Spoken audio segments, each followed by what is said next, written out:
जय श्रीकृष्ण। आज आम एमती गोटे कहानी विषय कहवाई जाऊँ। जदि ए कहानीटी को शेष पर्यंत देखिए ताहले आपण को बहुत किसी शिखा मिल जाव। चलतु ए कहानीटी को आरंभ करिबा। गोटे घंच जंगल भितर पति पत्नी दुईटी चढ़ई रोते।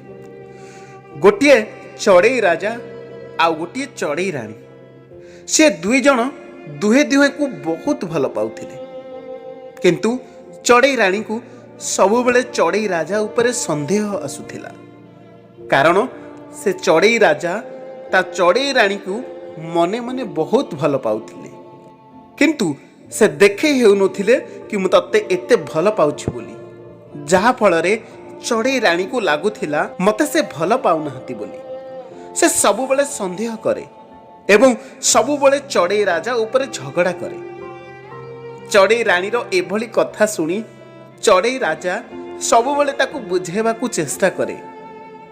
से ताकू कुहे, मु तुमको बहुत भल पाउछि, तुमको छाड़ी बंची पारिबिनी।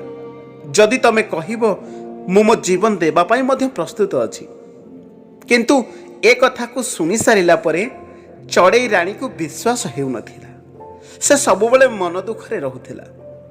से चढ़ई राजा ए कथा को देखी मने मने भाविला ए समस्यार समाधान करने आवश्यक एवं चढ़ई रानी को विश्वास देवा दरकार कि मु तांको बहुत भल पाउछि बोली। ए कथा को भाभी भाभी से चढ़ई रानी पाखक गला एवं कहिला, मते कुह मु कौन कले तुमको विश्वास हेबो तुमको बहुत भल पाउछि बोली। से समय रे चढ़ई रानी बहुत रागरे थिला।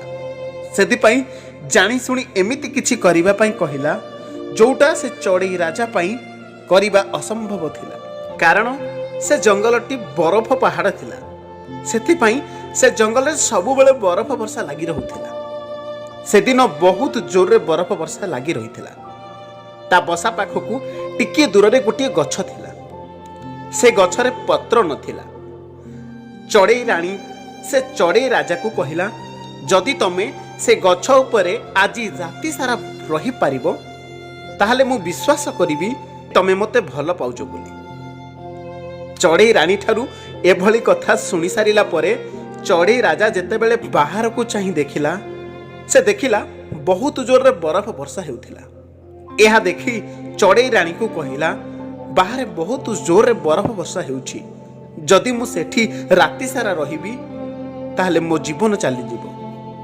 ए कथा को सुनी सारिला परे चढ़ई रानी कहिला, तमे मते कुह मु कहिथिबा शर्तरे तमे राजी कि नाही। चढ़ई रानी ठारू ए कथा को सुनी सारिला परे चढ़ई राजा बाहर को देखिला एवं चढ़ई रानी मुह को देखिला।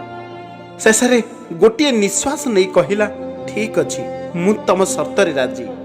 से चढ़ई राजा चढ़ई रानी को कहिला, मो प्रकृत भल पाइबा को प्रमाण देबा पई मु एक कठिन परीक्षा देबा पई प्रस्तुत अछि। यह कही चढ़ई राजा से गछ ऊपर को जाई बसिला। धीरे धीरे राति हे गला एवं चढ़ई राजा उपरे बरफ वर्षा हेबा जोगु से ठंडारे कंपीबारे लागिला। ए कथा को से चढ़ई रानी बसा भितरे रही सबु किछि देखुथाए। से मने मने भाबिला, जेते बेले अधिक ठंडा पड़िबो से आपे आपे चली आसीबो। ए कथा भाबी बसा भितरे बसी थाए एवं सेपटे जोर रे बरफ वर्षा हेबा जोगु से चढ़ई राजा गछ ऊपर थाई भाबु थाए, एबे मो चढ़ई रानी मते डाकी कि आम बसा को नब, कारण मो चढ़ई रानी मते बहुत भल पाए। से रागी कि एमिति बरफ वर्षा रे राति सारा रहिबा पई कहि देइची, किंतु आउ किछि समय परे मते बसा को डाकी नेबो। से गछ ऊपर थाई ए कथा को भाबु थाए। सतरे चढ़ई रानी से चढ़ई राजा को बहुत भल पाए एवं से चढ़ई राजा भी चढ़ई रानी को बहुत भल पाए। दुहे दुहे को बहुत भल पाती, किंतु निज भितर छोटिया भूल बुझाबणा जोगु आज से चढ़ई राजार जीवन विपद रे पड़िछि। चढ़ई रानी से बसारे थाई भाबु थाए, आउ किछि समय पर्यंत अपेक्षा करिबी। जदि मो चढ़ई राजा न आसीबे मु निजे सेठा को जाई तांको डाकी आनिबी। किंतु भगवान को इच्छा बोधे सैया नथिला। चढ़ई रानी को ए कथा भाभी भाभी निद आसी जाइथिला। से ता बसारे सोई पड़िला। ସେଠାରେ ଚଢ଼େଇ ରାଜା ଥଣ୍ଡାରେ ବସି ବସି ଅଧା ରାତି ହୋଇଗଲାଣି। ତା ଉପରେ ବରଫ ଜମା ହୋଇ ଗୋଟେ ବରଫ ପେଣ୍ଡୁଳା ଭଳିଆ ହୋଇଗଲାଣି। ସେ ଚଢ଼େଇ ରାଜାକୁ ବହୁତ କଷ୍ଟ ହେଉଥିଲା, କାରଣ ସେଠି ବରଫର ତୁଫାନ ହେଉଥିଲା। ସେ ଚଢ଼େଇ ରାଜା ସେମିତି ଗଛ ଉପରେ ବସି ବସି ଚଢ଼େଇ ରାଣୀର ଅପେକ୍ଷାରେ ଥିଲା। ସେ ଭାବୁଥିଲା, ଏବେ ମୋ ଚଢ଼େଇ ରାଣୀ ମୋତେ ଡାକିବା ପାଇଁ ଆସିବ, ମୁଁ ଯାଇ ମୋ ପ୍ରକୃତ ପ୍ରେମର ବିଶ୍ୱାସ ଦେଇପାରିବି।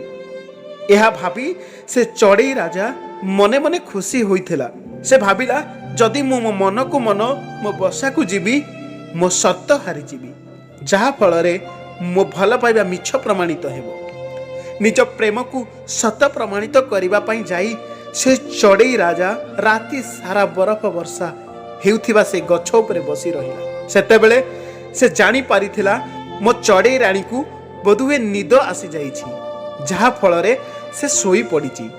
କିନ୍ତୁ ନିଜ ପ୍ରେମକୁ ସତ ପ୍ରମାଣିତ କରିବା ପାଇଁ ଯାଇ ରାତି ସାରା ସେଠି ବସି ବସି ଅପେକ୍ଷା କଲା। ଯେତେବେଳେ ସକାଳ ହେଲା, ସେତେବେଳେ ଚଢ଼େଇ ରାଜା ଉପରେ ରାତି ସାରା ବରଫ ପଡ଼ିବା ଯୋଗୁଁ ସେ ଥଣ୍ଡାରେ କମ୍ପୁଥିଲା ଏବଂ ନିଶ୍ୱାସ ନେଇପାରୁନଥିଲା।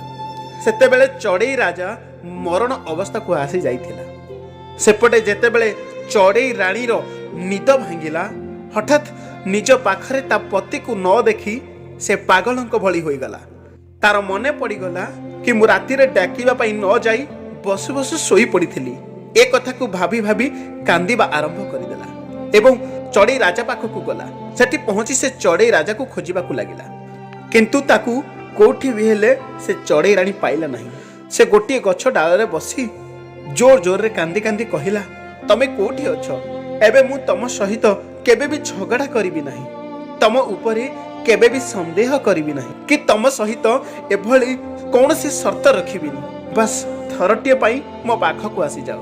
ହେ ଭଗବାନ, କାଲି ରାତିରେ କ'ଣ ପାଇଁ ମୁଁ ଶୋଇପଡ଼ିଲି? ମୁଁ ଜାଣିଥିଲି ତମ ଜୀବନଠୁ ବେଶୀ ମୋତେ ଭଲ ପାଉଛ ବୋଲି, କିନ୍ତୁ ମୋ ଚିନ୍ତାଧାରା ବହୁତ ଖରାପ ଥିଲା।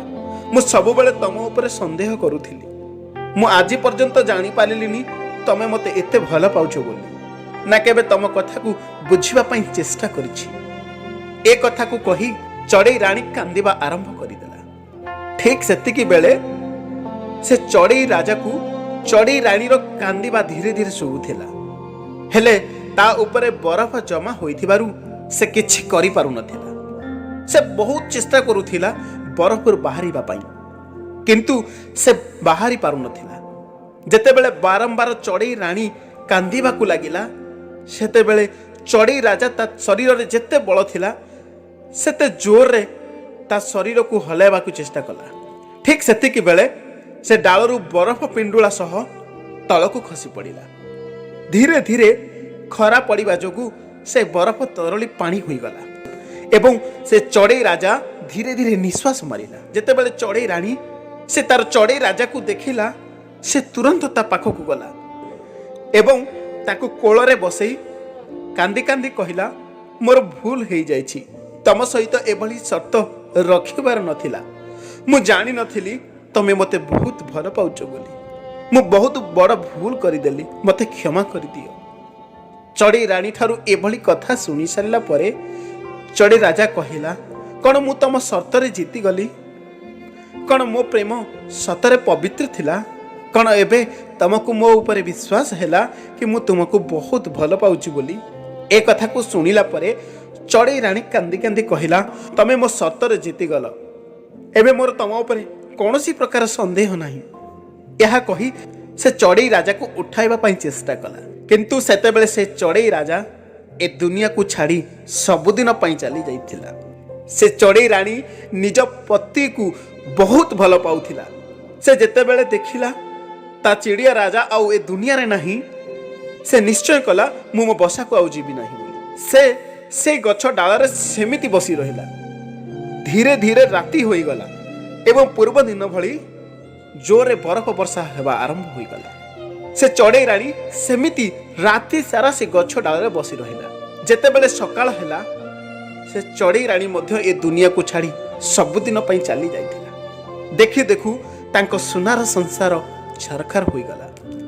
ଆଜିର ଏ କାହାଣୀ ମାଧ୍ୟମରେ ଆମକୁ ଏହା ଶିଖିବାକୁ ମିଳିଲା, ଜୀବନରେ କେବେ ହେଲେ କାହା ବିଷୟରେ ନ ଜାଣି ନ ଶୁଣି ତା ଉପରେ ଅଧିକ ସନ୍ଦେହ କରିବା ଉଚିତ ନୁହେଁ ଏବଂ କୌଣସି ବ୍ୟକ୍ତି ସହିତ ଏମିତି କିଛି ସର୍ତ୍ତ ନ ଲଗାଇବା ଦରକାର ଯାହା ଫଳରେ ସେ ସର୍ତ୍ତକୁ ପୂରା କରିବା ପାଇଁ ଯାଇ ତାକୁ ନିଜ ଜୀବନକୁ ବାଜି ଲଗାଇବାକୁ ପଡ଼େ।